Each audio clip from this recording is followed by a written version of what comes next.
Donald Trump really just thought that we would all move on from Jeffrey Epstein, didn't he? He thought that his cover-up was complete, that if he tried to change the narrative and said that he was the one responsible for the release of files that he is still not released, mind you, then we would just all move on.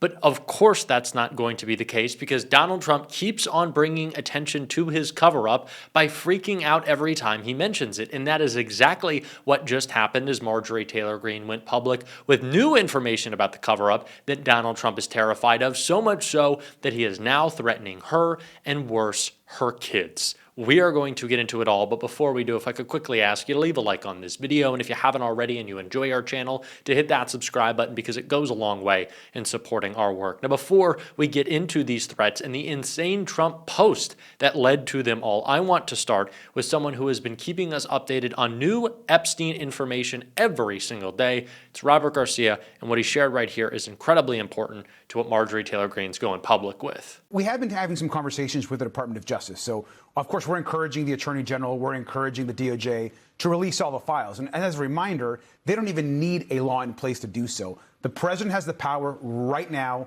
to release all the files. Yet he has chosen, essentially, to lead a White House cover-up on the Epstein files. Every piece of information that's been released to the public, where it's been that birthday notebook that Donald Trump said didn't exist, whether it were the emails that we got released a couple of weeks ago that clearly raised more questions about the relationship between the president and Jeffrey Epstein, all of those were released because the Oversight Committee received those from different places, whether it was the Epstein estate, whether it's talking to survivors. The DOJ has actually given us nothing. They have all of the information that we need to get justice for the survivors and, most importantly, find these men who did these horrific things and hold them accountable. So we're calling again on the president and the attorney general to release the files today. They want to wait till the 19th. Then they can wait till the 19th per the law, but they have the power to do so right now. They should stop stalling. Pam Bondi is still delaying the release of the Epstein files. We know that for a fact. It is Pam Bondi's job to deflect, to say, well, there's a new investigation and there's new information and we need to sort through it and everyone should just be patient. But Pam, you've had this entire time. What does Pam Bondi do? Realistically, like what is her job? Besides going on Fox. And it's funny because the only time Pam Bondi hasn't spent a significant portion of her working hours on the Fox propaganda outlet was when the Epstein cover-up started, when she had no idea what to say or how to say it or what lie to tell that day. So we know that Pam's full focus is on the Epstein cover-up because she hasn't been on TV that often, but it really hasn't been going too smoothly now has it? Because there's continued pushback from Democrats like Ro Khanna. Why, given that there's a law saying that the files must be released to you, why haven't they been released already? Well, technically they have until 16 days, but Attorney General Pam Bondi has refused to meet with Thomas Massie, myself, Senator Merkley, and Senator Murkowski. We've requested a meeting to understand what their process is for releasing things. This is highly unusual that they would not meet with the authors of the bill in the House and the co-sponsors in the Senate to discuss release. Now, they will face criminal penalties, the career Justice Department officials involved, if they are not complying with the law. But as you know, Lawrence, this administration doesn't comply with the law, so it's going to require continued vigilance to make sure that they actually release these files. More information will continue to come out. And to keep us all sane, it's also important to remember that a lot of this information will not just come from the files themselves that are under the purview of the DOJ, under the purview of the FBI. So much of the information that has already been so damaging to Donald Trump has come from the Epstein estate, from financial institutions disclosing the efforts that they undertook to, their own words, sanitize Epstein and his accounts. This is information that is not just showing the cover-up that happened everywhere with so many high-profile, powerful people, but also is connecting more individuals to Donald Trump. And he does not like that because the more people connected to Trump and his cover-up of his relationship with Epstein, the more people there are who can speak out. And we know he's terrified of anyone speaking out. It's why he's attacked Marjorie Taylor Greene so relentlessly. And she detailed that in this article right here. Following, Donald Trump doubled down and attacked her and her family and her kids in another crazy post. Marjorie Taylor Greene claims Trump directly fueled death threats against her family by branding her a traitor. Marjorie Taylor Greene claimed President Trump directly fueled death threats against her family, and specifically one of her two sons, after he branded the lawmaker a traitor. Greene made the bold accusation during an interview on 60 Minutes on Sunday night. Correspondent Leslie Stahl noted Trump and Marjorie Taylor Greene were closely tied until recently, when their relationship soured after Greene criticized his handling of files tied to dead criminal sex trafficker Jeffrey Epstein. Trump then followed that up on Truth Social, writing, "The only reason Marjorie Traitor Brown, Greene turns to Brown under stress, went bad is that she was jilted by the President of the United States. Certainly not the first time she has been jilted."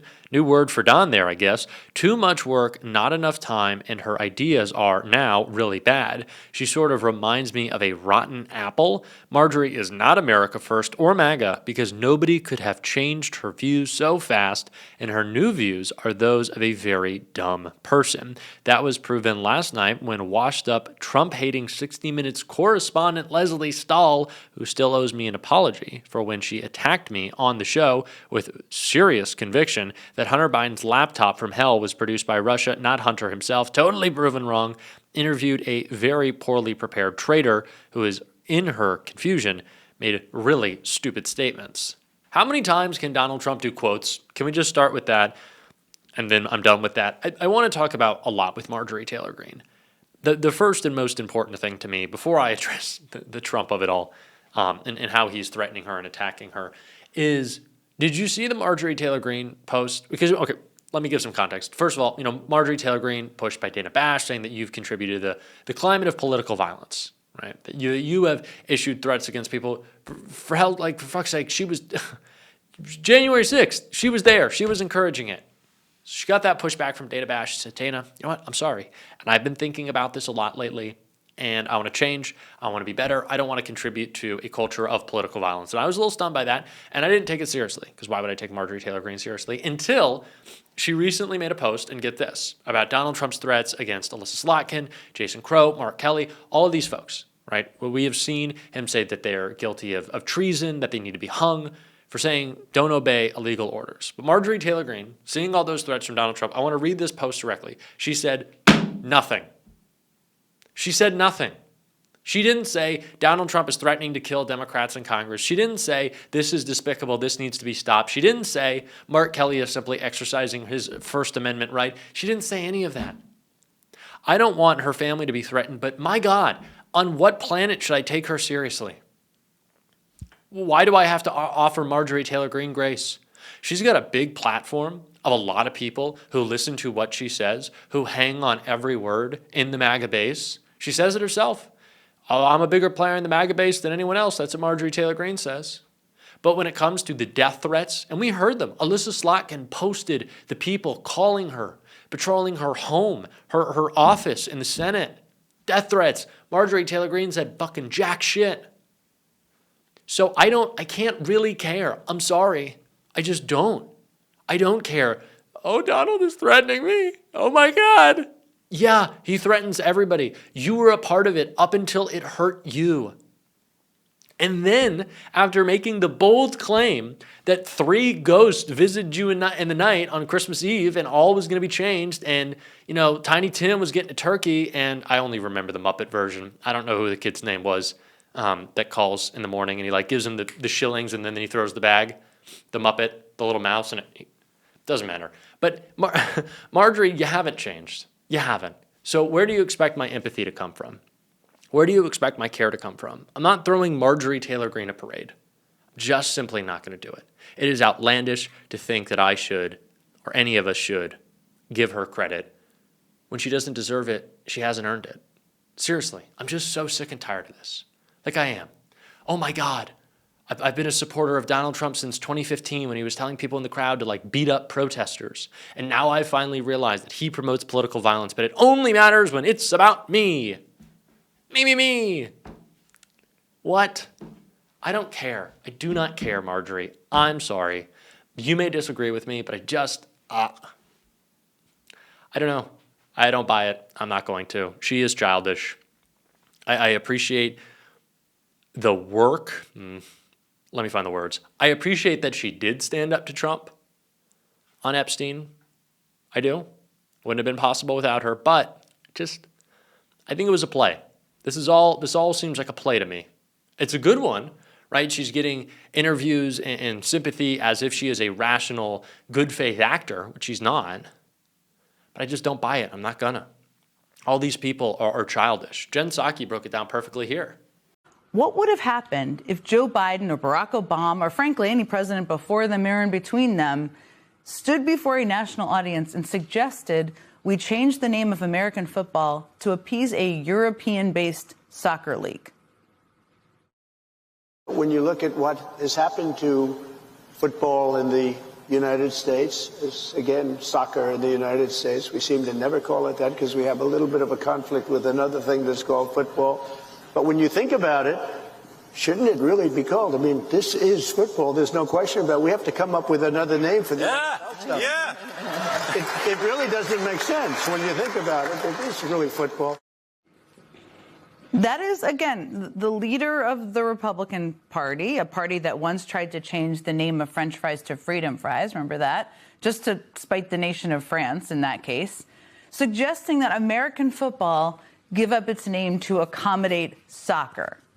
Now, the backstory of this whole episode also is even crazier, because the reason Trump was on that stage ranting about changing the name of the most popular sport in America was so he could accept a made-up peace prize from the notoriously corrupt soccer organization FIFA. Actually, I take that back, because FIFA actually gave the president 2 made-up awards today. One big trophy, we can see it on their screen right there, and what looked like a big gold coin taped to a lanyard cable, I guess, the thing what's around his neck there.